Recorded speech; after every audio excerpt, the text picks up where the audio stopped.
আসসালামু আলাইকুম। আজকে তৈরি করে দেখাবো চালের চাপটি। আটা, ময়দা, সুজির চাপটি তো অনেক খেয়েছি। চলুন দেখা যাক আজকে কিভাবে আমি চালের চাপটিটি তৈরি করে দেখাবো। চালের চাপটির জন্য আমি প্রথমে 1 কাপ চিনি গুঁড়া চাল নিয়েছি। এবার ভিজিয়ে রাখবো 2 থেকে 3 ঘন্টা।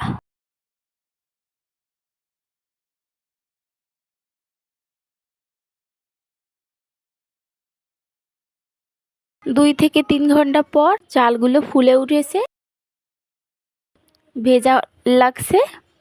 এরপর চালগুলো পানি ঝরিয়ে ব্লেন্ডার করে নেব। হালকা অল্প পানি দিয়ে দিয়েছি, এবার ব্লেন্ডার করে নেব। ব্লেন্ড করে নিচ্ছি। এভাবে চালের চাপটি বানালে খেতে অনেক মজার হয়। আশা করছি আপনাদের কাছে ভালো লাগবে। ব্লেন্ড করে নেওয়া হয়ে গেছে। এবার একটি বাটিতে ঢেলে নিচ্ছি। লবণ স্বাদ মতো, পেঁয়াজ কুচি, কাঁচামরিচ কুচি, ধনেপাতা কুচি, চিলি ফ্লেক্স, গাজর কুচি, সবগুলো উপকরণ মিহি করে কুচি করে নিয়েছি। এরপর আদা বাটা দিয়ে দিয়েছি 1 চামচ, দিয়ে ভালোভাবে মিশিয়ে নিচ্ছি।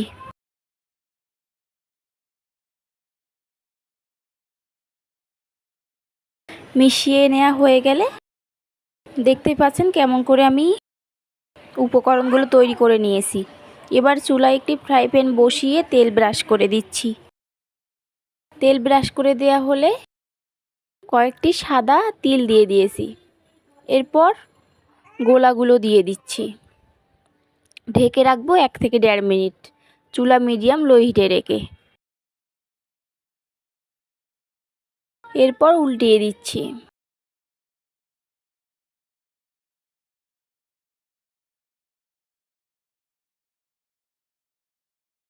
দেখতেই পাচ্ছেন কতটা সুন্দর হয়েছে এই চালের চাপটি।